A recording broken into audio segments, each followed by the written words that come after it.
Good morning, baseball fans, and welcome back to Dan's Vintage Baseball PC. Don't be fooled by the fancy name. It's just me and some baseball cards. And today, as you can see from the title of this video, it's going to be me and some baseball cards that are new to my PC. I was on vacation for the last couple of weeks, and through the magic of scheduled broadcasts, you got to see me every Saturday because I did 3 shows in one day before I left. The smart ones among you may have noticed I was wearing the same shirt in multiple videos, but that's the way it goes. Anyway, so I was on vacation for the last 2 weeks, and I know that there was a big baseball card convention in Chicago that I missed. Don't blame that on me. That was my wife planning the vacation at the wrong time. But next year in Cleveland, I will be at the National. Anyway, so let's get along to the mail day. One of the great things about being in the hobby is if you're away for a little while and you come back, there's often a very large amount of material waiting for you. New cards, new memorabilia, whatever it is that you collect. And it's like Christmas in the hobby. So I did take a photograph of all the packages that I got. I was careful to rip off the names and addresses of both myself and the senders, but I will review for you all of the people that sent in to me this variety of packages. A few boxes there, some regular packages, an eBay envelope, a few other things. So it was a good mail day. But let's go and see. These are the key cards that came in the mail day. As you can see, they're all vintage because that's what I collect. And so the first card that I want to look at is the 54 Mantle. Then there's the 1933 Paul Waner Goudey, a 1951 Bert Ross Yogi Berra in a 5, and then my favorite card of all the cards that came in, which is the 1915 Cracker Jack Mordecai 3-Finger Brown. And we'll talk about that one a little bit. So let me go back to the full screen here and show you the Mick. Where is it? There we go. So I actually have this card, or had this card, in an SGC 1, and a card that I bought in the Philly show a few years ago, and then sent it in. I got the 1, which was an appropriate grade. So this is an upgrade. It's a VG3. This was acquired in a set break from Vintage Breaks. They did a 1954 Bowman set break. I had quite a number of spots in the break, and hit the mantle.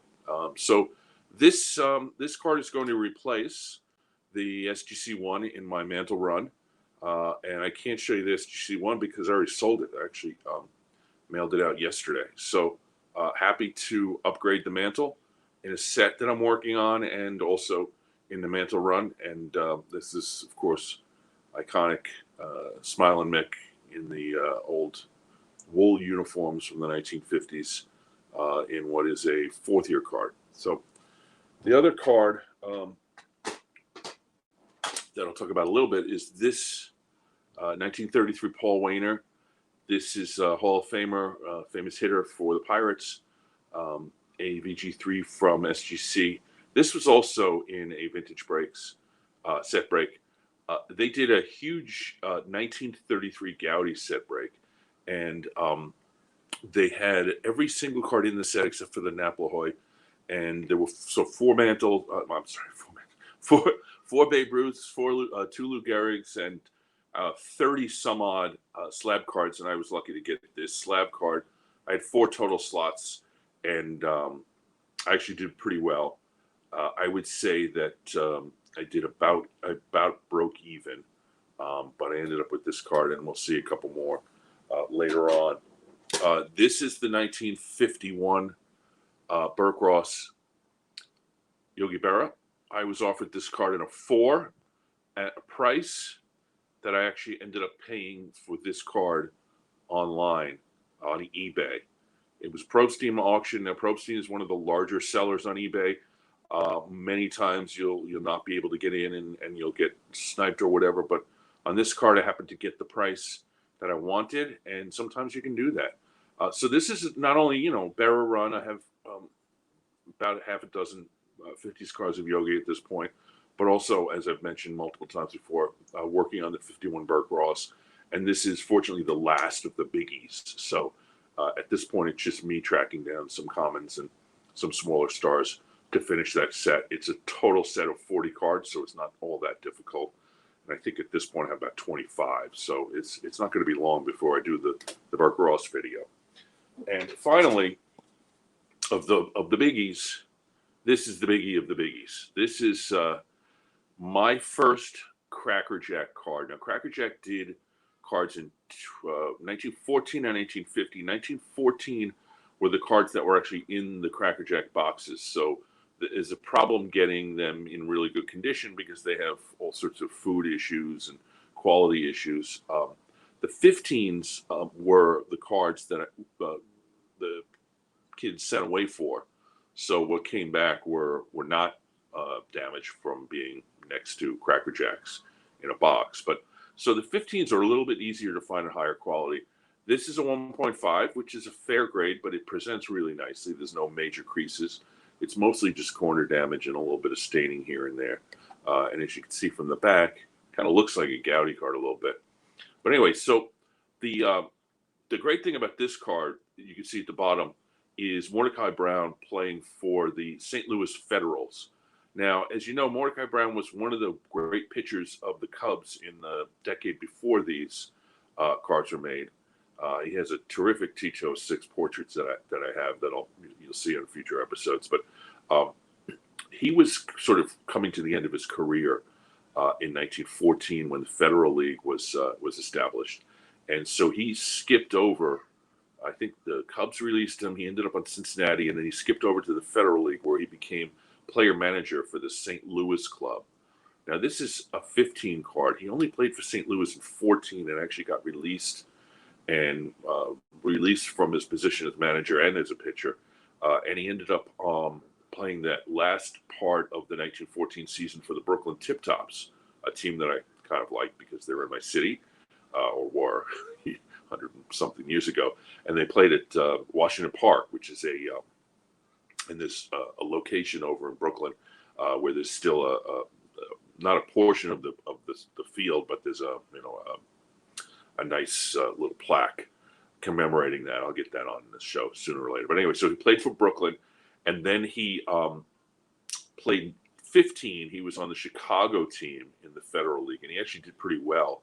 So that when the Federal League folded at the end of the 1915 season, he ended up going back to the Cubs. He was older and had, one final last hurrah with them, which is nice. So Mordecai Brown, my only Cracker Jack card, and it'll be in the display in the front pretty soon after this video is over.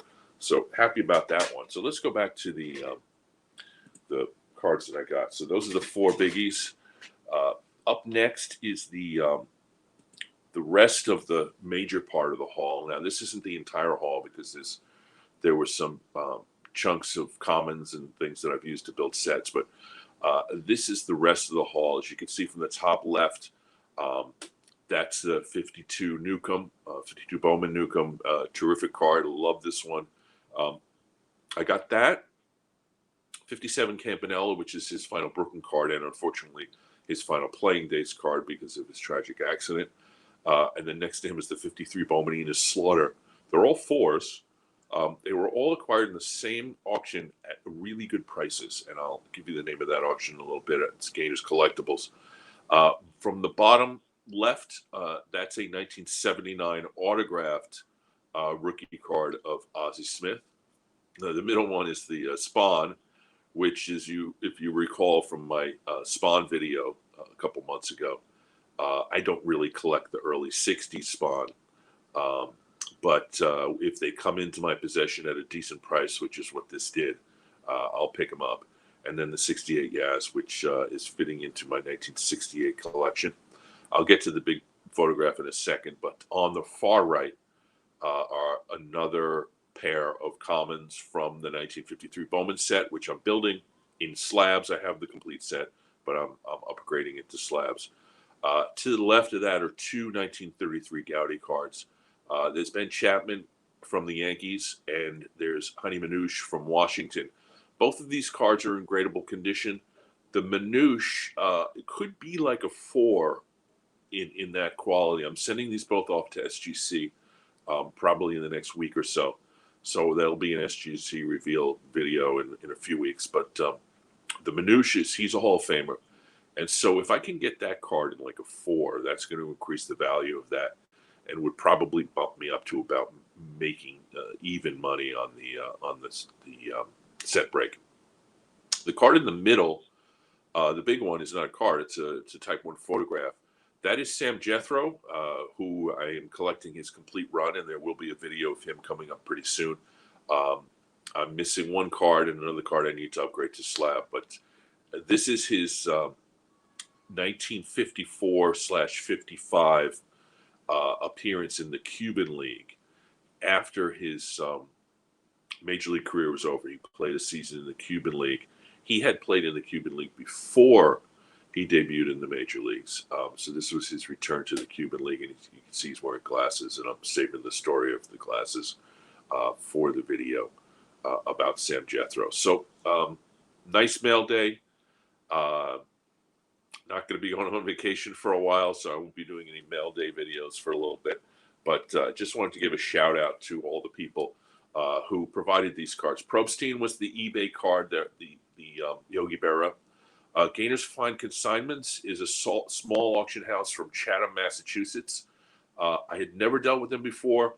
Absolutely great to deal with. I believe it's the owner who does all the correspondence, and he was super quick. Mailed them out super quick. Very, very good to deal with. Gainers Fine Consignments from Chatham, Massachusetts. I got those 3 cards. It was the Newcomb, the Campanella, and the Enos Slaughter, all at good prices. Serious Sports Cards, of course, a very large auction house. They are, that's why I got the 2 53 Bowman Commons. Vintage Breaks, of course, I've talked about them before. There was the 33 Gowdy and the 54 Bowman Breaks. Burroughs Breaks is a small owner-run auction house. Not auction house, I'm sorry. It's a breaking company that does vintage breaks mostly. And he can be found on the web. It's Burroughs Breaks. That's where I got the Ozzie Smith. Of course, I got the Cracker Jack from my friend Sean on Twitter. He's at skelly423. Amazing collection and terrific guy. Golden Auctions were the 2, the 63 Spawn and the 68 Yaz, both acquired at fairly good prices. Golden Auctions does a lot of auctions, and they run them pretty well.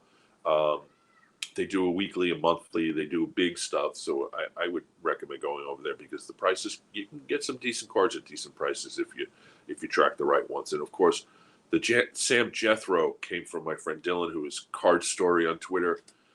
He runs the Wednesday at 7:00 Eastern Time vintage sale on Twitter that has become one of the biggest sort of gathering events for all the vintage people on Twitter.